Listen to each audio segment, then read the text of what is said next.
Hello everyone, welcome to my YouTube channel cyber Gyan Adda. आज की इस वीडियो में मैं आपको काली लिनक्स की जो इम्पोर्टेंट कमांड्स हैं उसके बारे में बताऊंगा और साथ ही लिनक्स के बारे में जानेंगे कि लिनक्स ऑपरेटिंग सिस्टम क्या होता है, उसकी जो पूरी डिटेल्स है उसके बारे में समझेंगे। देन उसके साथ ही हम काली लिनक्स में यूज होने वाली जो भी इम्पोर्टेंट कमांड्स हैं उसके बारे में हम समझेंगे।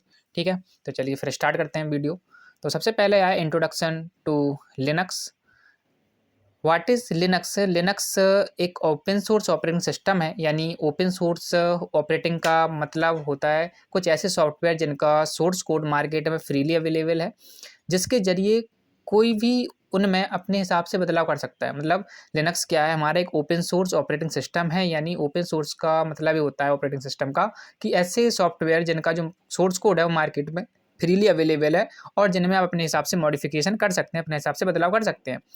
जितने भी टूल्स यानी कि जितने भी ऑपरेटिंग सिस्टम के टूल्स ओपन सोर्स की कम्युनिटी में आते हैं या जुड़े हुए होते हैं, उनके सोर्स कोड में बदलाव तो कर ही सकते हैं, साथ ही वह फ्री में उपयोग भी किए जा सकते हैं। मतलब फ्री टू यूज होते हैं, उसके लिए आपको कोई भी चार्ज करना या पे करने की ज़रूरत नहीं होती है।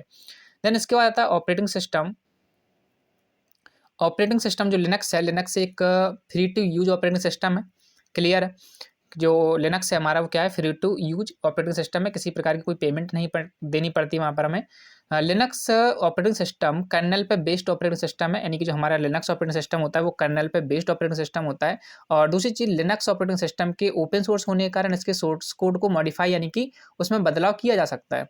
लिनक्स ऑपरेटिंग सिस्टम को 25 अगस्त 1991 को लाइनस टोरवाल्ड ने बनाया था, यानी जो हमारा लिनक्स ऑपरेटिंग सिस्टम है उसको 25 अगस्त 1991 को लाइनस टोरवाल्ड ने बनाया था। लिनक्स ऑपरेटिंग सिस्टम को लाइनस टोरवाल्ड के द्वारा बनाने के बाद इसे अब क्या है, कम्युनिटी के द्वारा मैनेज किया जाता है। देखो कोई भी बड़ा एक ऑपरेटिंग सिस्टम होता है तो पूरी की पूरी कम्युनिटी उसे मैनेज करती है, क्योंकि उसकी सिक्योरिटी वगैरह भी हमें मैनेज करनी पड़ती है। तो लिनक्स क्या है, एक हमारा एक बड़े लेवल पे यूज होने वाला ऑपरेटिंग सिस्टम है, जहाँ तक इसको सिक्योरिटी, साइबर सिक्योरिटी या एथिकल हैकिंग की जो फील्ड होती है उसमें ज़्यादातर यूज किया जाता है। इसीलिए इसकी जो पूरी की पूरी जो मैनेजमेंट है वो एक कम्युनिटी के द्वारा मैनेज किया जाता है। देन इसके बाद अगर हम बात करें हिस्ट्री ऑफ लिनक्स की, तो लिनक्स ऑपरेटिंग सिस्टम को 25 अगस्त 1991 को लाइनस टोरवाल्ड ने बनाया था और इसे इंटेल बेस्ड पीसी के लिए डिजाइन किया गया था। जो इंटेल पे बेस्ड पीसी थे, पर्सनल कंप्यूटर्स थे, उनके लिए क्या किया था, डिजाइन किया गया था। और इसके जो कुछ मेजर्स कंपोनेंट जैसे कर्नल, एनवायरनमेंट, फाइल स्ट्रक्चर और लिनक्स का जो लोगो होता है ना, वो एक टक्स यानी कि एक पेंगुइन की जैसा होता है। ठीक है, और इसे लाइनस टोरवाल्ड ने अपने फन के लिए यानी कि मनोरंजन के लिए डेवलप किया था, बट इसके बाद इसका जो यूज है वो ज़्यादातर होने लगा। ठीक है, ज़्यादातर होने लगा तो इन्वायरमेंट जीनोम डेस्कटॉप के इन्वायरमेंट पर आधारित है। और एक दूसरी चीज़, जब ज़्यादा इसका यूज होने लगा तो इसका यूज हमने साइबर सिक्योरिटी के फील्ड में किया। देन और भी जो भी सिक्योरिटी रीजन थे उसके लिए हमने इसको यूज किया। साथ ही साथ इसका जब यूज ज़्यादातर बढ़ने लगा तो इसको एक पूरी की पूरी कम्युनिटी के द्वारा मैनेज किया जाने लगा। डिस्ट्रीब्यूशन की अगर हम बात करें, डिस्ट्रीब्यूशन ऑफ लिनक्स, तो लिनक्स के कई डिस्ट्रीब्यूशन हैं, जैसे कि Ubuntu, Debian, Red Hat, Gentoo, Fedora, Linux Mint, Arch Linux, Manjaro, Oracle, Rocky Linux, Clear Linux, elementary OS, Slackware. तो ये क्या है, हमारे डिस्ट्रीब्यूशन होते हैं लिनक्स के, जिनके जरिए हम बहुत सारे लिनक्स के वर्जन जैसे बोल सकते हो यूज हम कर सकते हैं। ठीक है, जैसे लिनक्स में हमारा कालिनक्स होता है, पैरेट ओएस होता है, उबंटू होता है। तो ये सारे सारे क्या होते हैं, इसके डिस्ट्रीब्यूशन है। ठीक है, अब कूल फीचर की अगर हम बात करें, कूल फीचर ऑफ लिनक्स, तो यह एक ओपन सोर्स ऑपरेटिंग सिस्टम है। क्लियर है सभी को? यह क्या है, ओपन सोर्स ऑपरेटिंग सिस्टम है। यह ऑपरेटिंग सभी एप्लीकेशंस को सपोर्ट करता है। सबसे बड़ी खास बात यह है कि ये जो हमारा लिनक्स ऑपरेटिंग सिस्टम है वो सभी सभी एप्लीकेशंस को सपोर्ट करता है। इसे एक कम्युनिटी के द्वारा मैनेज किया जा रहा है, इसीलिए यह ऑपरेटिंग सिस्टम अन्य ऑपरेटिंग सिस्टम की तुलना में अधिक सिक्योर है।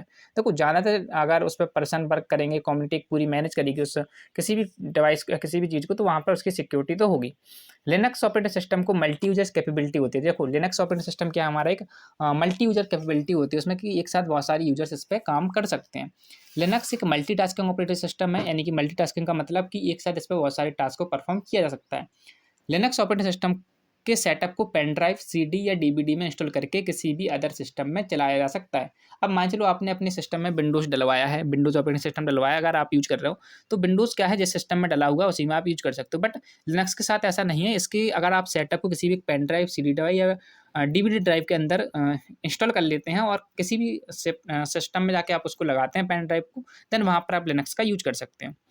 बेसिक लिनक्स कमांड की अगर हम बात करें तो कुछ इंपॉर्टेंट कमांड्स हैं जिनको हम प्रैक्टिकली करके भी अभी देखेंगे, ठीक है। तो ये कुछ इंपॉर्टेंट कमांड्स होती हैं जिनका यूज हमें जब भी हम लिनक्स का यूज करते हैं, काली लिनक्स हो या कोई भी लिनक्स ऑपरेटिंग सिस्टम हो जहाँ पर हम लिनक्स का यूज करना चाहते हैं, तो वहाँ पर हमें इन कमांड्स को यूज करना कंपलसरी होता है जब हम अपने सिस्टम में वर्चुअल बॉक्स के अंदर काली लिनक्स को इंस्टॉल कर लेते हैं। जब भी हम काली लिनक्स को अपने वर्चुअल बॉक्स के अंदर क्या कर लेते हैं, इंस्टॉल कर लेते हैं, देन उसके बाद हमें इन सारी कमांड्स को यूज करना पड़ता है काली लिनक्स में फर्स्ट टाइम, ठीक है। तो कैसे करेंगे, सबसे पहली जो कमांड्स है वो है हमारी apt-get अपडेट। सबसे पहली कमांड कौन सी हमारी, सबसे पहली और इंपॉर्टेंट कमांड इसमें है सबसे पहली apt-get अपडेट, ठीक है। तो ये अपडेट कमांड को हम देखते हैं किस तरीके से हम इसको यूज करेंगे, देन इसके साथ ही हम सारी कमांड को एक एक करके देखते चलेंगे। सबसे पहले हम अपने टर्मिनल पे चलेंगे,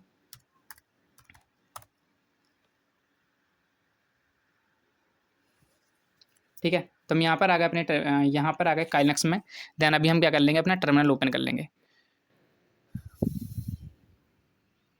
टर्मिनल ओपन करने के बाद करना क्या है, आपको सबसे पहले देनी है रूट परमिशन। सबसे पहले क्या देनी है, आपको रूट परमिशन देनी है। तो यहाँ पर हम सबसे पहले देंगे रूट परमिशन sudo su से क्या देंगे, रूट परमिशन दे देंगे इसको। रूट परमिशन देने के बाद आपको यहाँ पे पासवर्ड देना है काली, स्मॉल लेटर में ही काली टाइप करेंगे, KALI काली। देन आप यहाँ पर सक्सेसफुली सुपर यूजर, यानी कि रूट यूजर आप यहाँ पर बन जाओगे। रूट यूजर या सुपर यूजर बनने के बाद अब आपको क्या करना है, यहाँ पर सबसे पहली कमांड आपकी थी apt-get अपडेट। सबसे पहली कमांड आपको लगानी है apt-get अपडेट। अपडेट कमांड जैसे आप लगाओगे अपडेट करना स्टार्ट कर देगा आपके काली लिनक्स को। जैसे ही यहाँ पर हमारा काली लिनक्स अपडेट होना स्टार्ट हो जाएगा, देन जो भी प्रोसेस होगी इसकी जितना भी टाइम लेगा ये अपडेट कर लेगा। अब मान चलो हमने इसको पहले से अपडेट करके रखा हुआ है तो हम इसको यहीं पर इसको रोक सकते हैं। अब कोई भी चलती हुई अगर प्रोसेस आपको रोकनी है, कंट्रोल-C, जैसे आप कंट्रोल-C करोगे देन चलती हुई प्रोसेस वहीं पर आपकी क्लोज हो जाती है, ठीक है। कोई भी अगर आप टूल यूज कर रहे हो काली लिनक्स में टर्मिनल पर, देन वो प्रोसेस आपको रोकना है वहीं पर, तो कंट्रोल के साथ सी दबाओगे वो प्रोसेस वहीं पर रन होना बंद हो जाएगी। अगली कमांड आती है इसमें हमारी apt-get अपग्रेड, ठीक है। apt-get upgrade. अपग्रेड कमांड का देखो काम क्या है, जब भी हम बात करें apt-get अपग्रेड, अपग्रेड क्या करेगा, आपका जो पूरा का पूरा काली लिनक्स है उसको तो अपग्रेड करेगा ही करेगा, साथ ही उसके अंदर जितने भी टूल्स आप यूज कर रहे हो, जितने भी फाइल्स आप यूज कर रहे हो, देन उनको भी सभी को एक साथ अपग्रेड कर देता है, ठीक है। तो ये अपग्रेड कमांड का काम होता है। देन अपग्रेड कमांड के बाद हमारी अगली कमांड आती है इसमें, अगली कमांड आती है apt-get इंस्टॉल गिट। अब देखो गिट हमें क्यों इंस्टॉल करना पड़ता है कि जब भी हम गिटहब की साइड से कोई भी टूल यहाँ पर अगर यूज करेंगे तो यहाँ पर हमें यूज करना पड़ेगा apt-get इंस्टॉल गिट, ठीक है। apt-get इंस्टॉल गिट, यही कमांड है, हाँ यही कमांड है हमारी।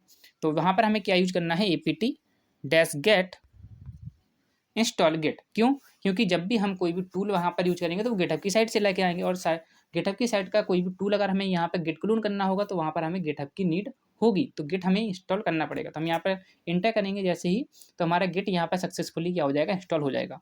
अगर आपके सिस्टम में इंस्टॉल नहीं होगा फर्स्ट टाइम तो इंस्टॉल हो जाएगा, अगर सिस्टम में आपका इंस्टॉल होगा तो यहाँ पर ऑलरेडी बता देगा git is already the newest version is available, आपके सिस्टम में पहले से अवेलेबल है। देन इसके बाद अगली कमांड अगर हम बात करें तो अगली कमांड आती है हमारी पिप। तो हम यहाँ पर रन करेंगे apt-get इंस्टॉल पिप, ठीक है। तो यहाँ पर हम लिखेंगे apt-get इंस्टॉल पिप। पिप क्यों, पिप देखो होता है पाइथन का पैकेट मैनेजर। पाइथन का पैकेट मैनेजर हमारा क्या होता है, पिप होता है। अब यहाँ पर मान के चलो हमें कोई टूल यूज कर रहे हैं हम, ठीक है, साइबर सिक्योरिटी के फील्ड में, एथिकल हैकिंग के फील्ड में अगर हम कोई टूल यूज कर रहे हैं तो वो टूल हो सकता है पाइथन पे बना होगा। पाइथन के जो पैकेट्स होंगे उसको रन करने के लिए पाइथन का पैकेट मैनेजर होता है हमारा पिप, तो उसको भी हमें यहाँ पर रन करना होगा, नहीं इंस्टॉल करना होगा। तो apt-get इंस्टॉल पिप, पिप को भी हम यहाँ पर सक्सेसफुली क्या कर लेंगे, इंस्टॉल कर लेंगे इस कमांड की मदद से। देन इसके बाद हमें क्या इंस्टॉल करना है, इसके बाद हमें इंस्टॉल करना है apt-get इंस्टॉल PHP। देखो PHP क्यों करना है कि कोई हो सकता है कोई टूल जो है वो PHP पर रन कर रहा होगा, तो PHP सर्वर पर अगर कोई टूल रन कर रहा है तो वहाँ पे हमें PHP की नीड होगी। तो apt-get इंस्टॉल, देन यहाँ पे हम लिख देंगे PHP, ठीक है। PHP लिख के जैसे ही हम इंटर करेंगे देन हमारे सिस्टम में PHP क्या हो जाएगा, सक्सेसफुली इंस्टॉल हो जाएगा। PHP is already the newest version is available, अगर नहीं होगा तो इंस्टॉल हो जाएगा, अगर पहले से अवेलेबल होगा तो बता देगा कि अवेलेबल आपके में है, ठीक है। देन इसके बाद अगली कमांड जो है वो हमारी है पाइथन। पाइथन के तीनों वर्जन हमें अपडेट करने इंस्टॉल करने पड़ेंगे। क्यों, क्योंकि हो सकता है कोई टूल हमारा पाइथन 2 पे रन कर रहा होगा, कोई पाइथन 3 पे रन कर रहा होगा, कोई पाइथन पे ही रन कर रहा होगा, ठीक है। तो वर्जन है, हम तीनों को इंस्टॉल कर लेंगे apt-get install then Python, then इसके बाद पाइथन 2 को भी हम करेंगे। तो यहाँ पर लिखेंगे apt-get इंस्टॉल पाइथन 2। पाइथन 2 को भी हम क्या कर लेंगे, यहाँ पर सक्सेसफुली इंस्टॉल कर लेंगे, ठीक। देन इसके बाद हम पाइथन 3 को भी इंस्टॉल करेंगे apt-get इंस्टॉल पाइथन 3। बस इतना हमें लिखना है, देन यहाँ पर सक्सेसफुली हमारा पाइथन 3 भी इंस्टॉल हो जाएगा। अगर नहीं होगा तो हो जाएगा, और अगर इसमें पहले से होगा तो ये बता देगा ऑलरेडी अवेलेबल है। क्लियर हुआ? यहाँ तक क्लियर हो गया होगा। देन इसके बाद हम बात करें आगे, जो इसकी जो बेसिक लिनक्स कमांड थी जो हमें फर्स्ट टाइम यूज करनी पड़ती हैं जब हम काली लिनक्स को इंस्टॉल कर लेते हैं। देन इसके बाद जब भी हम कोई भी टूल अब इसमें यूज करेंगे, ठीक है, जब भी कोई भी टूल अगर हम इसमें यूज करेंगे तो उसके लिए हमें उस टूल को रन करने के लिए कुछ कमांड्स हमें कंपलसरी इसकी आनी चाहिए। ठीक है, तो उसमें सबसे पहली कमांड जो है वो है ls कमांड। ls मतलब list directory. List directory, ls का मतलब होता है लिस्ट ऑफ डायरेक्टरी, मतलब कि जितनी भी फाइल्स एंड फोल्डर, जितनी भी फाइल्स एंड फोल्डर्स किसी भी डायरेक्टरी के अंदर है वो सारी की सारी अगर आपको लिस्ट करने हैं तो वो कहाँ से कर सकते हो? आप लिस्ट कर सकते हो ls कमांड की मदद से। समझ रहे हो? ls कमांड की मदद से हम सारे के सारे जो भी फाइल्स एंड फोल्डर है किसी भी डायरेक्टरी की वो सब के सब लिस्ट कर सकते हैं ls कमांड से। ls इंटर करेंगे, देन सारे के सारे फाइल्स एंड फोल्डर यहाँ पर हमारे लिस्ट हो जाएंगे किस डायरेक्टरी में? काली नाम की डायरेक्टरी में इतने सारे फाइल्स एंड फोल्डर हमारे हैं। क्लियर है यहाँ तक? अगर यहाँ तक क्लियर है तो एक बार वीडियो को लाइक, शेयर एंड सब्सक्राइब जरूर करें। देन आगे हम कंटिन्यू करेंगे अपना। ठीक है, देन इसके बाद cd कमांड। cd कमांड का काम होता है चेंज डायरेक्टरी। अगर वीडियो आपको समझ में आ रही है, सही लग रही है, अच्छी लग रही है तो, और नॉलेज मिल रहा है कुछ, तो वीडियो को लाइक, शेयर एंड सब्सक्राइब जरूर करें। और साथ ही हम अगली कमांड समझेंगे cd। cd मतलब हो जाए चेंज डायरेक्टरी। cd का मतलब चेंज डायरेक्टरी। ये one folder to another folder, मतलब एक फोल्डर से दूसरे फोल्डर में जंप करने के लिए, जाने के लिए हम किस कमांड का यूज करते हैं? cd कमांड का यूज करते हैं। कैसे यूज करेंगे? cd स्पेस, हमने कहा हमें जाना है डेस्कटॉप पर, तो हम यहाँ पे लिखेंगे cd स्पेस डेस्कटॉप। देन हम किस डायरेक्टरी में आ जाएंगे? डेस्कटॉप नाम की डायरेक्टरी में आ जाएंगे। तो एक डायरेक्टरी से दूसरी डायरेक्टरी में, एक फोल्डर से दूसरे फोल्डर में जंप करने के लिए cd यानी कि चेंज डायरेक्टरी कमांड का यूज करते हैं। अगर हमें बैक आना होगा किसी डायरेक्टरी से तो cd स्पेस डॉट डॉट, देखो यहाँ पर cd स्पेस डॉट डॉट, देखो यहाँ पे लिखा होगा ना, close the directory.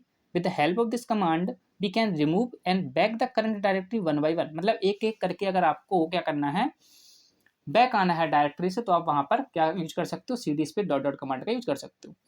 cd space dot dot, then back आ जाएंगे हम। ठीक है, अगर हमें जंप करना है तो हम यहाँ पे लिख सकते हैं cd स्पेस, हमने कहा डाउनलोड्स में जाना है तो हम यहाँ पर डाउनलोड्स लिख के एंटर करेंगे। देन डाउनलोड्स नाम की डायरेक्टरी में हम पहुंच जाएंगे। क्लियर हुआ? यहाँ तक क्लियर है? देन इसके बाद अगली कमांड जो है हमारी वो है clear command. Clear terminal, this command used for the clear the screen of terminal. मतलब कि अगर आपको टर्मिनल की जो स्क्रीन है उसको क्लियर करना है, अगर भर गई है, अगर उसको क्लियर करना है तो दिस कमांड से आप कर सकते हो। This command use for clear the screen of terminal, मतलब टर्मिनल की स्क्रीन को क्लियर करने के लिए आप क्लियर कमांड का यूज करते हैं। तो यहाँ पर हम लिखेंगे CLER क्लियर, देन एंटर करेंगे। क्लियर लिख के एंटर करेंगे जैसे ही, तो यहाँ पर हमारी स्क्रीन जो है वो क्लियर यहाँ पर सक्सेसफुली हो जाएगी। क्लियर हुआ सभी को? क्लियर। देन इसके बाद आता है एग्जिट। एग्जिट कमांड का काम क्या है? This command use for close the terminal. अगर आपने सारा काम कर लिया अपने टर्मिनल पर, देन आपको टर्मिनल को क्लोज करना है तो एग्जिट कमांड से आप क्लोज कर सकते हो। एक बार एग्जिट करोगे तो आप रूट यूजर नहीं सुपर यूजर से बाहर आ जाओगे। देन एक बार और एग्जिट करोगे तो अपने टर्मिनल से बाहर आ जाओगे। क्लियर। दोबारा टर्मिनल को हम ओपन कर लेंगे। दोबारा हम क्या करेंगे? टर्मिनल को ओपन कर लेंगे। टर्मिनल को ओपन करने के बाद फिर से हम यहाँ पर रूट परमिशन देंगे, sudo su, सुपर यूजर बनने के लिए पासवर्ड देंगे काली, KALI स्मॉल लेटर में लिखना है, KALI स्मॉल लेटर में। देन इसके बाद हम यहाँ पर क्या करेंगे? PWD कमांड, एक लास्ट कमांड हमारी और रह गई जो इंपॉर्टेंट कमांड्स है। PWD command, print working directory, मतलब जिस डायरेक्टरी में आप काम कर रहे हो अगर उसको प्रिंट करना है, जो भी डायरेक्टरी में आप काम कर रहे हो उसको अगर आपको प्रिंट करना है तो आपको इस कमांड से कर सकते हो PWD, print working directory. Inter करेंगे कि आपकी करंट डायरेक्टरी बता देगा। देन अगर हम डायरेक्टरी चेंज करते हैं, यहाँ पर cd स्पेस डाउनलोड्स में जाते हैं, तो अगर हमें यहाँ पर करंट डायरेक्टरी देखनी है तो हम यहाँ पे PWD कमांड चलाएंगे, देन एंटर करेंगे तो हमारी करंट डायरेक्टरी बता देगा। क्लियर हुआ? तो ये कुछ इंपॉर्टेंट कमांड्स हैं। तो आज के इस वीडियो में हमने लिनक्स के बारे में जाना कि लिनक्स क्या होता है, उसकी हिस्ट्री क्या है, कूल फीचर्स क्या हैं, डिस्ट्रीब्यूशन क्या क्या हैं, और देन उसके बाद हमने उसकी कुछ इंपॉर्टेंट बेसिक लिनक्स कमांड देखी, एंड जो भी इंपॉर्टेंट कमांड्स हैं किसी भी टूल को रन करने के लिए, देन वो हमने देखी। तो आई होप वीडियो आपको अच्छी लगी होगी, समझ में आया होगा। देन वीडियो अगर अच्छी लगी है वीडियो को लाइक करें, शेयर करें एंड सब्सक्राइब करें। Thank you.